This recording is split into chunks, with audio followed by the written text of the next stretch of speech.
2월 첫째 주 오늘 함께 은혜 받을 말씀은 이사야서에서 보겠습니다. 구약 이사야 43장 1절부터 7절 말씀입니다.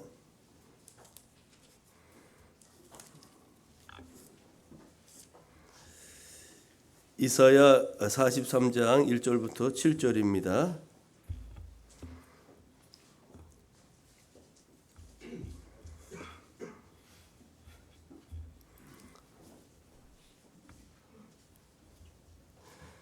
제가 말씀 봉독하겠습니다. 야곱아, 너를 창조하신 여호와께서 지금 말씀하시느니라. 이스라엘아, 너를 지으신 이가 말씀하시느니라. 너는 두려워하지 말라. 내가 너를 구속하였고 내가 너를 지명하여 불렀나니 너는 내 것이라. 네가 물 가운데로 지날 때에 내가 너와 함께할 것이라. 강을 건널 때에 물이 너를 침범을 하지 못할 것이며 네가 불 가운데로 지날 때에 타지도 아니할 것이요 불꽃이 너를 사르지도 못하리니 대저 나는 여호와 네 하나님이요 이스라엘의 거룩한 이요 네 구원자임이라. 내가 애굽을 너의 속량물로 구스와 수발을 너를 대신하여 주었노라. 네가 내 눈에 보배롭고 존귀하며 내가 너를 사랑하였은즉 내가 네 대신 사람들을 내어주며 백성들이 네 생명을 대신하리니 두려워하지 말라. 내가 너와 함께하여 네 자손을 동쪽에서부터 오게 하며 서쪽에서부터 너를 모을 것이며 내가 북쪽에게 이르기를 내놓으라. 남쪽에게 이르기를 가두어 두지 말라.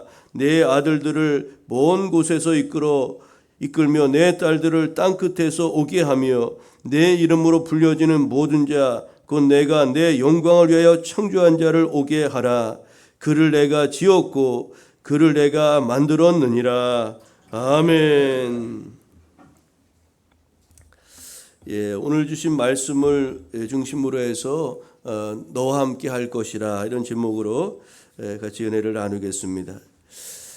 오늘은 24절기 중에 첫 번째 절기인 입춘이라고 하죠. 입춘. 이제 새해라는 뜻이라고 합니다. 그리고 또 우리 한자로 보면은 이제 봄이 세워진다, 즉 이제 봄이 가까이 온다는 그런 이제 한자 말의 뜻도 있는데 이제 곧 봄이 가까이 오게 된다는 겁니다. 여러분, 우리가 작년 봄에 사진 콘테스트를 했죠. 봄꽃 중에서 가장 예쁜 거 찍어서 우리 교회 밴드에 올린 분 중에 제일 예쁜 꽃 해서 투표해가지고 표를 많이 얻으신 분 시상한 적이 있는데, 이제 봄꽃 중에 어떤 꽃이 여러분 가장 빨리 필까요? 여러 가지 꽃이 있을 겁니다. 어떤 사람 개나리, 진달래 뭐 그렇게 말하는데 그것보다 먼저 피는 꽃이 있어요. 가만히 한번 보시면 됩니다. 제가 답을 드리면 재미가 없으니까 뭐 매화도 있고요. 아유, 벌써 답을 하나 알려드렸네. 그거 말고 또 그 빨간 열매 달리는 거 그거 뭐죠? 그것도 있고요. 그 외에 또 딴 것도 있습니다. 그러니까 봄에 진달래 또 개나리보다 먼저 피는 봄꽃이 무엇있나, 한번 목련보다도 먼저 피는 꽃이 뭐 있나 한번 유심히 살펴보시기 바랍니다. 하나님 만드신 피조 세계가 얼마나 아름다운지 여러분 이제 한번 하나씩 살펴보시기를 바랍니다. 오늘 우리 교회학교 우리 중고등부 친구들과 이제 중학교 처음 들어온 친구들과 같이 예배 드리고 있어요. 졸업 예배, 이제 초등학교 졸업 맞고 중학교로 올라가고 중학교 졸업 맞고 고등학교 졸업한 친구들과 함께 예배 드리고 있는데 여러분의 졸업을 이제 축하드리고요. 이제 아직 입학을 안 했기 때문에 곧 입학하시게 될 텐데 상급학교 입학도 미리 축하를 드립니다. 예전에 저도 시골에서 신앙생활했는데 중학교만 들어가면, 요즘은 이제 교회학교가 이렇게 분리되어 있지만 저 어렸을 때 저 시골은 중학교만 올라가면 어른들과 같이 예배를 드렸습니다. 이렇게 어린아이 때는 어린 예배가 있었던 것 같은데 중학교부터는 중학교 부서 예배가 따로 없고 어른들 예배에 참석해서 같이 예배를 드렸습니다. 그래서 중학교만 되면 성가대도 하고 어른 성가대들도 하고 그렇게 하면서 이제 어른 예배를 드리면서 은혜를 어른들과 함께 받기도 했습니다. 우리 친구들도 이제 초등학교에서 중학교가 올라오고 청소년부 친구는 옛날에 어른 대우 해주는 겁니다. 그러니까 여러분들이 예배도 잘 드리시고 또 은혜도 많이 받으시고 그렇게 했으면 좋겠습니다. 우리는 수많은 염려 속에서 또 근심 속에서 이렇게 살아가고 있어요. 인생은 고해라고 그러죠. 고통의 바다 속에서 우리가 살아가고 있다는 겁니다. 또 이렇게 고난과 어려움뿐만 아니라 온갖 두려움에 사로잡혀서 살아가고 있습니다. 두려움이 무엇인가, 사전적 정의가 무엇이냐 보니까 우리 정서 내부에 야기된 어떤 고통스러운 감정, 이것을 이제 두려움으로 이렇게 사전적으로 정의하고 있더라고요. 두려움은 우리 심신을 마비시키고 우리 삶의 활력과 또 기쁨과 희망을 빼앗아가는 것이 이 두려움이라는 이 정서입니다. 우리가 두려움을 문제 삼는 것은 이 두려움의 대상 자체보다 두려움이라는 감정이 우리에게 가져다주는 2차적인 여러 가지 파괴적인 그런 위력 때문에 이 우리가 두려움을 더 무서워하는 것 아닙니까? 이 두려움 때문에 나타나는 2차적인 여러 가지 현상이 있는데 어떤 것들이 있느냐면은 우울증, 자포자기, 인격장애, 충돌 조절 장애, 요즘 현대인들이 가장 많이 겪고 있는 질환 중에 하나가 이 충동 조절 장애입니다. 요즘 사람들 못 참습니다. 그래서 아주 충동적으로 행동하니까 차를 갖다가 들여받기도 하고 아주 끔찍한 일들이, 예기치 못한 일들이 얼마나 많이 일어납니까? 이 충동을 자제를 못하는 거예요. 절제하지 못해요. 이것이 우리 현대인의 가장 큰 질병이라고 볼 수가 있는데, 이런 질병들이, 2차적인 그런 질병들이 이 두려움이라는 것을 통해서 우리에게 찾아오기도 한다는 거죠. 그렇다면 이 두려움이 우리에게 왜 찾아올까? 우리가 영적으로 신앙적인 측면에서 볼 때 이 두려움이라는 요소가 왜 우리에게 임할까? 몇 가지 원인을 생각해 볼 수 있는데, 첫째로는 미래가 불확실할 때 우리에게 두려움이 찾아온다는 거죠. 미래를 우리가 예견할 수 있다면 얼마나 좋겠습니까? 그런데 우리의 예상과 다르게 미래가 내 뜻대로, 내 생각대로 되지 않는 일이 너무나 많이 있죠. 믿음의 조상 아브라함은 하나님의 부르심을 받고 고향을 떠나 이제 가나안 땅으로 가지 않습니까? 그런데 그곳에 가보니까 당장 먹을 양식도 없었고요, 또 거할 초소도 없었습니다. 하나님을 잊어버리고 이런 현실을 보자 그에게 두려움이 찾아오게 되었습니다. 그래서 그는 결국 약속의 땅 가나안을 버리고 어디로 가죠? 애굽으로 도피하 내려갑니다. 애굽에 내려가서 이제 거기에서 자신의 아내를 누이라고 속이기도 하고, 우리 성경 통독하시는 분들 이제 성경 읽다가 보면 이 아브라함에 대한 이야기를 읽고서 많은 그런 에피소드가 있으신 것 같아요. 아주 믿음의 조상이라고 하는데 어떻게 저렇게 남자답지 못한가, 이제 그런 느낌들도 많이 받았다는 얘기도 들었는데요. 여러분, 어쨌든 이 두려움은 미래가 불확실할 때 우리에게 생긴다는 거죠. 이 두려움은 때로는 하나님을 멀리하게 하고 또 떠나게 하기도 하는 겁니다. 여러분, 이스라엘 백성들이 적군과 싸우고자 할 때 하나님께서 이렇게 말씀하셨습니다. 신명기 20장 8절에 보니까 두려워서 마음이 허약한 자가 있느냐? 그는 집으로 돌아갈지니 그의 형제들의 마음도 그의 마음과 같이 낙심될까 하노라. 한 사람이 두려워하면 그 공동체, 그 갇힌 군인들이 같이 두려워한다는 거예요. 그래서 용기 없는 사람, 두려워하는 사람을 집에 돌려보내라는 겁니다. 나 나가면, 전쟁에 나가면 죽으면 어떨까? 적군 쳐들어오면 어떨까? 이렇게 두려워하면 상대방도, 옆에 있는 사람도 괜히 덩달아 두려워진다는 거죠. 그래서 이렇게 두려워하는 사람들을 돌아가라고 하신 것을 볼 수가 있어요. 기드온이 미디안 군대와 싸울 때도 하나님께서는 두려워하는 자들을 돌려보내라고 그렇게 말씀하셨죠. 사사기 7장 3절에 보니까 누구든지 두려워 떠는 자는 길라 산을 따라 떠나 돌아가라 하니, 이에 돌아간 백성이 22,000명이요 남은 자가 10,000명이었더라. 여러분, 그래서 결국 다 돌아가고 몇 명 남아요? 300명 남은 겁니다. 300명. 그 기도원의 300용사가 하나님이 함께 하심으로 전쟁에서 이제 승리하게 되는 것 아닙니까? 숫자가 많다고 다 이기는 것이 아니라 하나님이 함께 하시느냐 아니냐 여부에 전쟁의 승부가 있다는 것을 우리에게 보여준 것 아닙니까? 여러분, 이처럼 미래가 불투명할 때 우리에게 두려움이 생기는데, 문제는 하나님께서 두려워하는 것을 기뻐하지 않으신다는 거예요. 두려워하는 자를 기뻐하지 아니하신다. 하나님 왜 두려워하는 것을 기뻐하지 않으실까요? 이것은 결국 믿음의 문제이기 때문에 그런 겁니다. 우리가 하나님을 온전히 신뢰하고 하나님의 하나님 되심을 인정하고 믿고 나아가면 담대할 수 있고 두려워하지 않을 수가 있는데, 이 두려움이라는 것이 우리에게 임한다는 것은 하나님을 우리가 앞에 놓고 하나님을 신뢰하지 못하는 그런 믿음의 교류로 말미암아 생기는 요소가 많기 때문에, 하나님은 두려워하는 것을 싫어하실 뿐만 아니라 우리에게, 이스라엘 백성들에게 늘 하신 말씀이 두려워하지 말라, 두려워하지 말라. 전쟁에 나온 사람들조차도 두려우면 집으로 돌아가라는 겁니다. 돌아가라, 이렇게 말씀하실 정도로 두려움에 대해서 분명하게 하나님이 말씀하고 있다는 거죠. 어쨌든 미래가 불확실할 때 우리에게 두려움이 찾아오죠. 또 다른 두려움을 일으키는 요소가 무엇이냐면, 우리 안에 죄로 인해서 두려움이 임합니다. 우리 죄에는 반드시 대가가 있습니다. 그 죄는 하나님께서 책망하시고 또 심판하시고 그것을 통해서 야단도 치시는 거죠. 우리 잘못하면 우리 부모님으로부터 해초리로 들고 야단 맞고 또 소리 지르고 또 매도 맞기도 하고 이런 이제 처벌도 받고 그러지 않습니까? 이 죄는 우리에게 두려움을 가져다 주는 거예요. 성경의 한결같은 그런 이야기죠.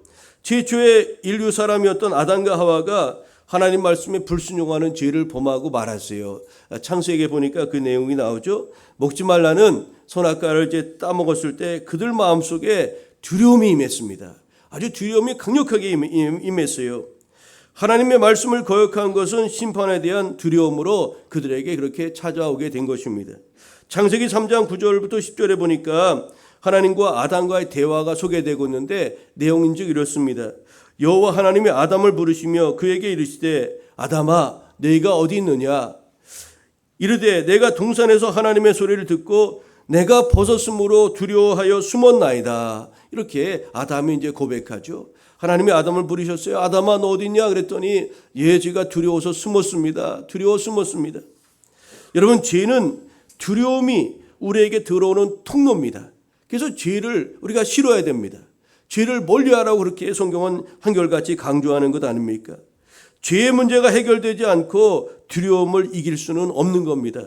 그래서 베드로 사도는 이렇게 우리에게 조언하죠.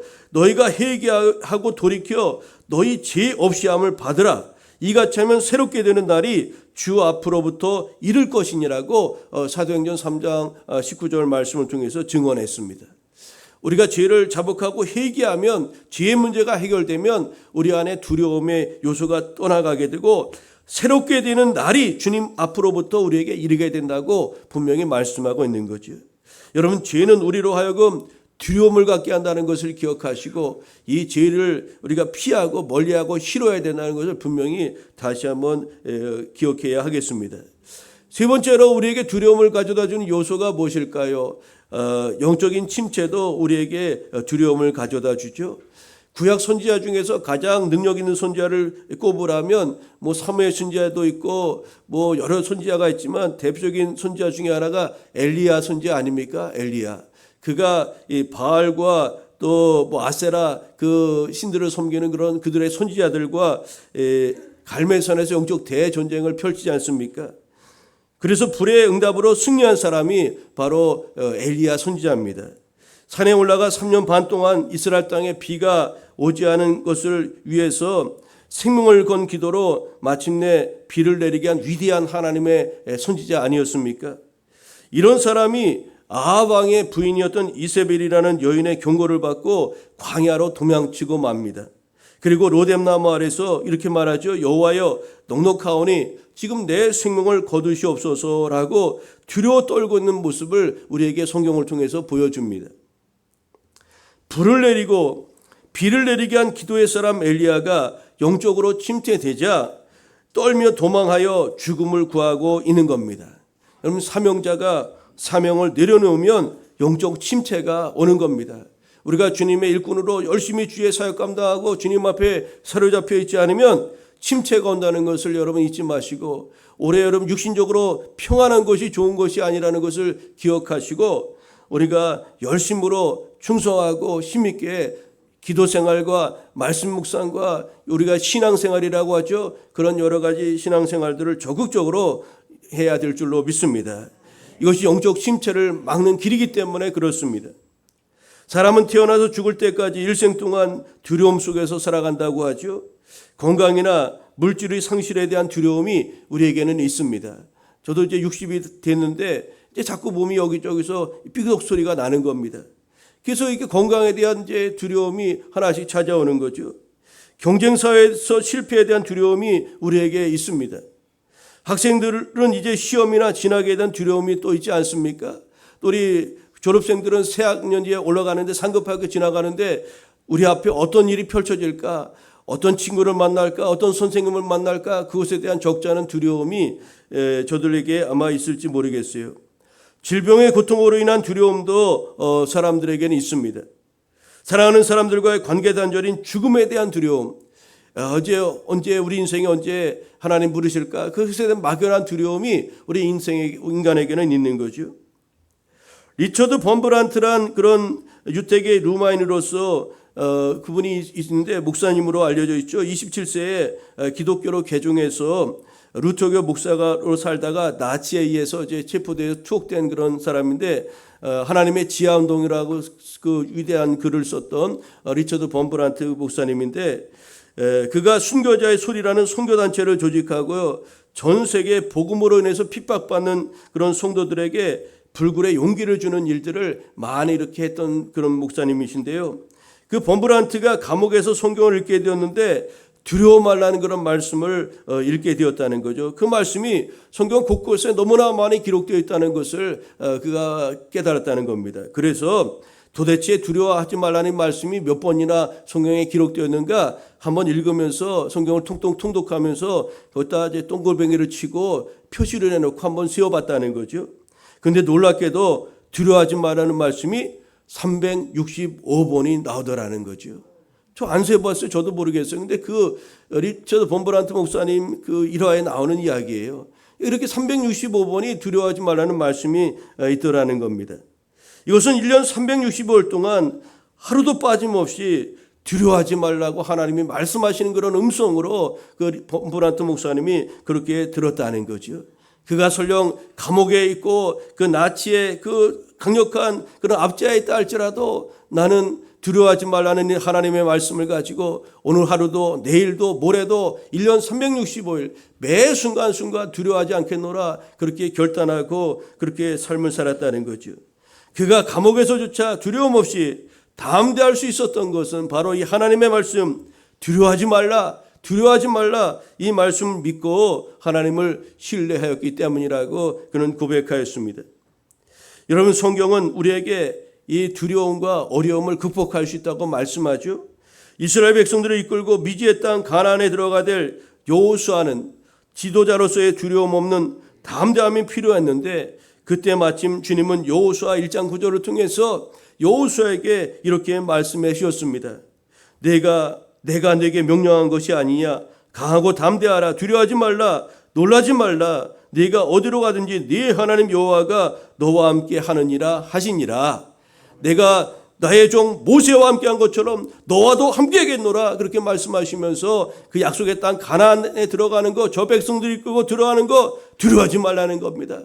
그러면서 두 번째 지도자로서의 그 역할을 힘있게 감당하도록 하나님께서 그렇게 강력하게 은혜한 능력을 여호수아에게 그렇게 불어넣어 주신 것입니다.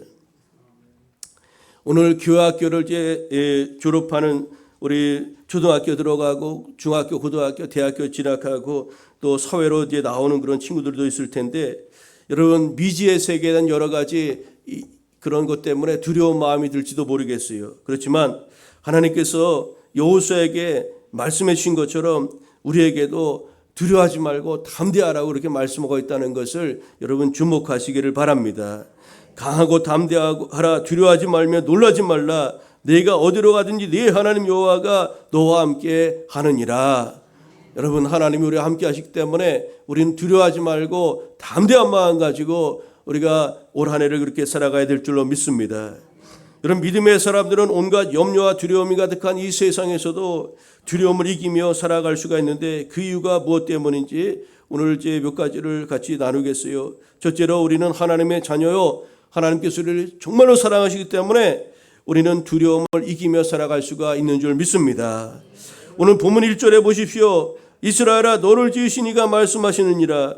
너는 두려워하지 말라. 내가 너를 구속하였고 내가 너를 지명하여 불렀나니 너는 내 것이라고 말씀하였습니다. 우리의 소유권이 누구라고요? 하나님이 우리의 것이라. 하나님이 우리를 향해서 너는 내 것이라고 그렇게 말씀하고 있는 겁니다. 우리가 하나님 자녀이기 때문에 나는 하나님의 자녀이기 때문에 여러분 두려워하지 않을 수 있는 근거가 여기에 있는 것입니다. 여러분 하나님의 이 선언은 우리를 두려움으로부터 자유케 하는 그런 아주 완전한 그런 복음이라고 할 수가 있습니다. 사도 바울은 로마 교인들을 향해서 너희는 다시 무서워하는 종의 영을 받지 아니하고 양자의 영을 받았으므로 우리가 아빠 아버지라고 부르짖느니라고 그렇게 이야기했습니다. 하나님은 사랑하는 자녀들이 두려움에 매여 사는 것을 기뻐하지 아니하신다는 것을 여러분 꼭 잊지 마시고 우리는 하나님의 자녀요 정말로 하나님이 사랑하는 그런 자들이기 때문에 염려와 두려움 속에서 살아갈 것이 아니라 우리가 기쁨과 감사 속에서 올 한 해를 그렇게 살아가야 될 줄로 믿습니다. 바울은 디모데 후서 1장 7절을 통해서 이렇게 분명하게 선포했습니다. 하나님이 우리에게 주신 것은 두려워하는 마음이 아니요 오직 능력과 사랑과 절제하는 마음이라고 그렇게 증거했습니다. 하나님 우리에게 주신 마음은 두려워하는 마음이 아니라는 겁니다. 그렇다면 이 두려워하는 마음 이놈이 어디에서 온 걸까요? 하나님이 주신 것이 아니라면 어디서부터 온 것일까요? 이 세상 것으로부터 왔다는 거예요. 하나님이 오늘 우리에게 주신 것은 능력과 사랑과 절제하는 마음이라고 성경은 증언하고 있지 않습니까? 하나님은 우리에게 두려워하는 마음 대신에 두려움을 이길 수 있는 능력을 주시고 두려움을 이길 수 있는 사랑도 우리에게 주신다고 말씀하고 있는 것입니다. 또한 자기 마음을 지켜갈 수 있는 힘을 우리에게 주신다고 그렇게 약속하고 있는 것 아니겠습니까? 두려움은요, 앞서 말씀드린 것처럼 우리가 하나님의 자녀라는 그 신분을 잊어버리고 죄의 종이 되었을 때 우리 가운데 찾아온다는 것을 여러분 잊지 마시기를 바랍니다. 자녀가 아버지를 두려워할 이유는 하나도 없는 것 아닙니까? 베드로전서 2장 9절에 보면 우리의 신분, 예수님 믿는 사람들, 여러분 우리 교회학교 올해 졸업하고 유치원에 다니는 친구라 할지라도 예수님 믿고 교회 다니는 친구들 다 하나님께서 우리를 어떤 사람이라고 소개하고 있는지 여러분 들어보시겠어요? 베드로전서 2장 9절에 보면 예수님 믿는 사람들의 신분, 그 정체에 대해서 이렇게 소개합니다. 너희는 택하신 족속이요 왕같은 제사장들이요 거룩한 나라요 그의 소유가 된 백성이니. 이것은 여러분 목사님이 됐건 장로님이 됐건 여러분 이제 유치부 아이가 됐든 신생아가 됐든 상관없이 예수님 믿는 사람들은 다 정체가 신분이 그렇다는 겁니다. 너희는 택하신 족속이요 왕같은 제사장들이요 거룩한 나라요 그의 소유가 된 백성이다. 우리는 하나님의 자녀라는 것, 하나님의 백성이라는 것을 여러분 분명히 잊지 마시기를 바랍니다. 그렇습니다. 여러분은 결코 시시한 존재가 아니라는 것을 잊지 마시기를 바랍니다. 우리 같이 한번 선포하겠습니다. 나는 하나님의 자녀입니다. 시작. 나는 하나님의 자녀입니다. 나는 왕같은 제사장입니다. 시작. 나는 왕같은 제사장입니다. 나는 하나님의 소유된 백성입니다. 시작. 나는 하나님의 소유된 백성입니다. 여러분 그렇습니다. 우리의 정체를 분명히 가져야 됩니다. 하늘나라를 상속받을 하나님의 택하신 자녀들이 바로 저와 여러분이라는 것을 여러분 굳게 믿고 확신하시기를 바랍니다. 여러분 하나님이 우리를 얼마나 사랑하셨는지 우리를 만드셨고 우리를 내 것이라고 그렇게 말씀하시면서 오늘 2절에 보니까 이스라엘 백성들을 향해서 뭐라고 말씀하시는지 아십니까? 너와 함께 할 것이라 그러면서 그들이 아주 어려움 당할 때 물이 침범치 못할 것이요 또 불 가운데로 지날 때 타지 아니할 것이며 물 가운데 지날 때도 내가 너와 함께 할 것이라 이렇게 말씀하시고 있는 것을 볼 수가 있습니다. 또 3절에 보니까 이스라엘 백성들을 향해서 애굽을 너의 속량물로 구스와 수바를 너를 대신하여 주었노라고 그렇게 말씀하고 있어요. 그러니까 이스라엘 민족을 구원을 위해서 하나님께서 엄청난 대가 지불을 하셨다는 겁니다. 애굽을 바꿔서 이스라엘 민족을 하나님의 손민으로 삼으셨다는 거예요. 애굽이라는 엄청난 나라, 그 당시 세계 패권국가, 가장 지금으로 말하면 미국보다도 더 큰 그런 나라를 이제 하나님이 속량물로 삼으시고 그 대가로 삼으시고 이스라엘 백성들을 하나님의 자녀로 삼으셨다니 그 대가가 어마어마했던 것 아닙니까? 이스라엘 백성들을 그렇게 사랑하셨다는 거예요. 근데 여러분, 이것이 어떤 의미냐면 오늘 우리가 예수님 믿고 하나님의 자녀가 되었다는 것은 이렇게 애굽 땅보다도 더 큰, 더 엄청난 대가 지불을 하고 우리를 하나님이 자녀 삼으셨다는 것을 여러분 아셔야 됩니다. 여러분, 그것이 무엇일까요? 바로 예수님을 십자가에 대신 돌아가시게 하시고 우리 죄를 대신 속량하시고 우리를 불러 하나님의 자녀 삼으시고 구원 백성 되게 해 주셨다는 겁니다. 이 예수님은 애굽보다도 어떤 땅과 나라와 그 권세와 어떤 것으로도 대체할 수 없는 가장 엄청난 것이요, 가장 위대하고 가장 큰 것 아닙니까? 그 모든 것을 다 지불하시고 우리를 그렇게 우리의 모든 죄를 속량하시고 죄의 백성 삼으셨다는 겁니다. 그러니까 우리 하나님이 우리를 얼마나 사랑하시는지 그 단적인 증거가 예수님의 대속의 사건을 통해서 우리에게 보여주는 거죠.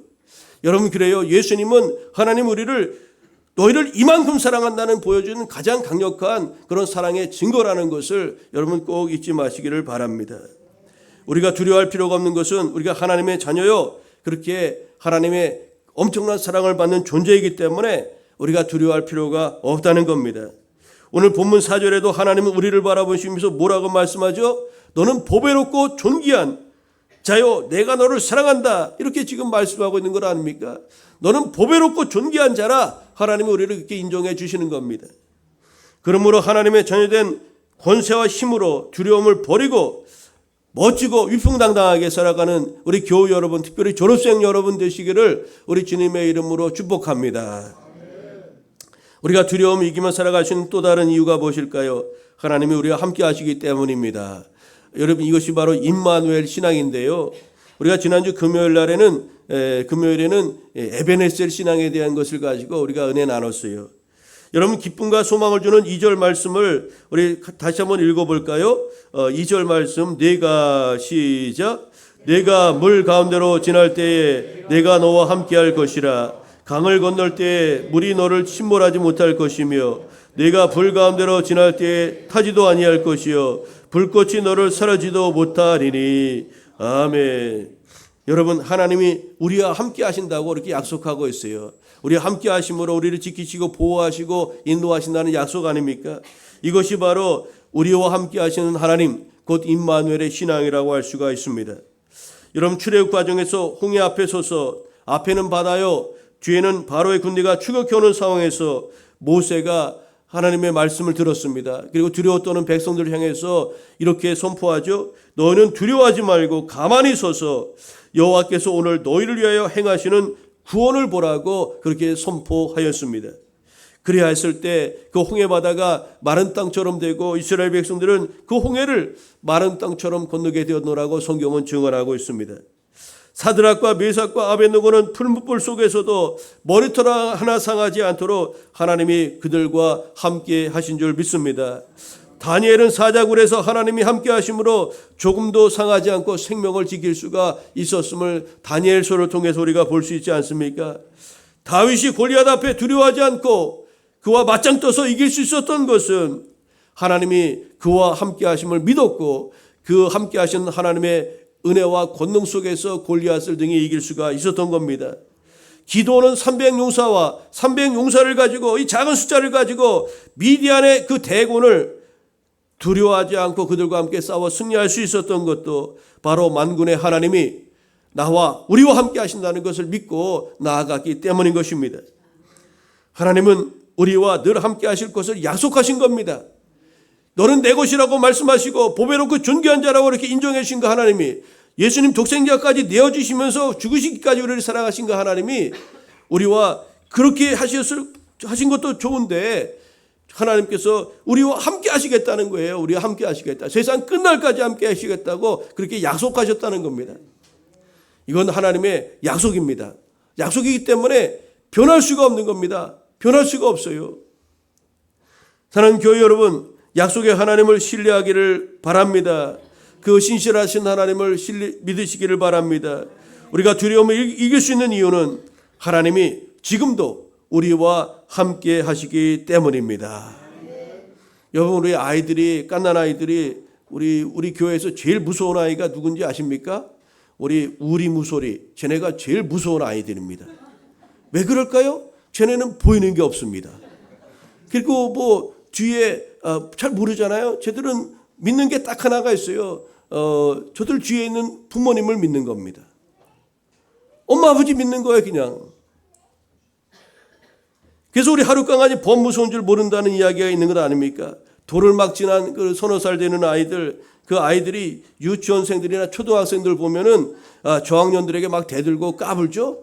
그들이 왜 까불고 대들까요? 그들 뒤에 부모가 있다는 것을, 나를 지켜주고 나의 힘이 되어줄 그런 부모님이 있다는 것을 그 조그만 아이들도 알기 때문에 그런 겁니다. 여러분, 아이들이 부모님과 함께 있으면 겁을 모르는 것 아닙니까? 부모님께서 나를 반드시 지켜주실까지는 절대 믿음이 그 아이들에게 있기 때문 아닙니까? 여러분, 오늘 우리에게도 이런 순전한 믿음이 있어야 되지 않겠습니까? 어린아이 같은 그 믿음, 내 뒤에 우리 하나님, 만군의 하나님, 전능하신 하나님이 계시다는 이 믿음과 함께 세상 끝날까지 나와 함께 하시겠다는 약속의 하나님을 우리가 믿고 나아갈 때 우리는 두려움을 이기며 극복할 수가 있는 것 아닙니까? 오늘 졸업을 하고 또 새학년을 준비하고 있는 여러분, 두렵고 떨리는 마음이 사라지고 강하고 담대한 믿음의 자녀들 우리 되시기를 주님의 이름으로 축복합니다. 그래야 되는 이유는 하나님께서 믿음의 자녀인 여러분들과 함께 하시기 때문입니다. 중요한 것은 고등학교, 중학교, 대학교 사회인이 되어서도 하나님을 향한 믿음을 견고하게 지켜가야 한다는 겁니다. 우리 교회가 이제 20년 가까이 되는 때 교회 아이들이 중학교, 고등학교, 대학교로 가면 자꾸 믿음에서 멀어지는 경우가 많이 있어요. 교학교 열심히 6학년까지 다니다가 중학교 가면 딱 그만두는 아이들이 의외로 많이 있다는 겁니다. 이 얼마나 안타까운 일인지 모릅니다. 이사야 41장 10절에 보니까 두려워하지 말라, 내가 너와 함께함이라, 놀라지 말라, 나는 네 하나님이 됨이라, 내가 너를 굳세게 하리라, 참으로 너를 도와주리라, 참으로 나의 의로운 오른손으로 너를 붙들리라고 말씀하셨습니다.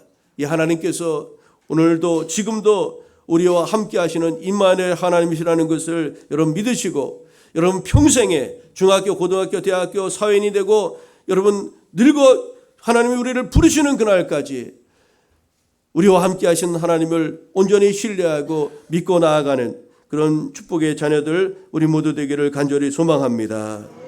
우리가 두려워하지 않을 수 있는 마지막 세 번째 이유는 하나님께서 우리에게 소망을 주셨기 때문입니다.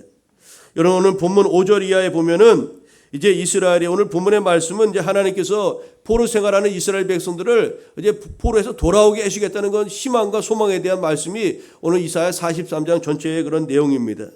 그들을 회복시키겠다는 약속의 말씀이 이 43장인데 하나님은 우리에게 소망을 주시는 하나님이십니다. 우리가 지난 1월 달 내내 소망 주신 하나님에 대한 그런 주제를 가지고 말씀을 나누었죠. 예레미야 29장 11절에 여호와의 말씀이니라, 너희를 향한 나의 생각을 내가 아나니 평안이요 재앙이 아니니라, 너에게 미래와 희망을 주는 것이니라고 말씀하였습니다. 로마서 15장 13절에 소망의 하나님이 모든 기쁨과 평강을 믿음 안에서 너희에게 충만하게 하사 성령의 능력으로 소망이 넘치게 하시기를 원하노라고 말씀하였습니다. 하나님을 믿는 백성은 소망이 있기 때문에, 하나님에 대한 소망이 있기 때문에 두려워할 필요가 없는 줄 믿습니다. 바울이 복음을 전하다가 붙잡혀서 이제 로마 황제의 신문을 받기 위해서 배를 타고 일행들과 함께 로마로 압송되어 갔습니다. 그렇게다가 가다가 보니까 유라굴로라는 그런 엄청난 태풍을 만나게 되죠. 유라굴라. 그런데 성경에는 많은 사람들은 유라굴로를 뭐라고 소개하냐면 유라굴로 광풍이라고 부릅니다. 광풍. 아주 미친 바람이라는 거예요. 얼마나 바람이 세고 어떻게 이리 갔다 저리 갔다 배를 흔들어대는지 유라굴로 광풍이라고 그렇게 이제 부르는데요. 이런 위기 상황에서 어찌할 바를 모르고 두려워하는 사람들에게 바울은 하나님의 위대하심을 선포하였습니다. 두렵고 떠는 사람들을 향하여 안심하고 두려워하지 말라. 안심하고 두려워하지 말라. 하나님의 말씀을 믿고 그렇게 사도 바울이 믿음으로 선포하죠. 바울은 이 위기 속에서, 엄청난 위기 속에서도 이렇게 당당하였습니다. 위대하신 하나님을 의지하며 또 소망의 하나님을 바라보며 나아갔기에 그는 두려운 위기 상황 속에서 하나님의 보호하시는 구원의 손길을 그는 체험하고 누릴 수가 있었던 것입니다.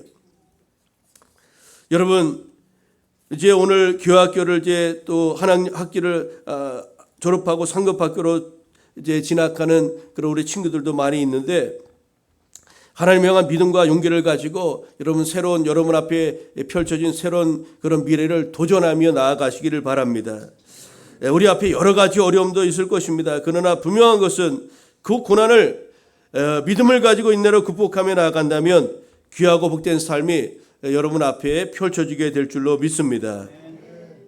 우리 이제 고등학교 가면 지구과학이라는 것을 배우는데, 지구과학 시간에 이제 탄소, 동위원소 이런 것들도 배우고 그러는데, 석탄과 비싼 다이아몬드는 그 탄소, C라는 그런 탄소 성분으로 되어 있다는 거죠. 이 석탄과 다이아몬드가 그러니까 재료가 같다는 겁니다. 재료가 같아요.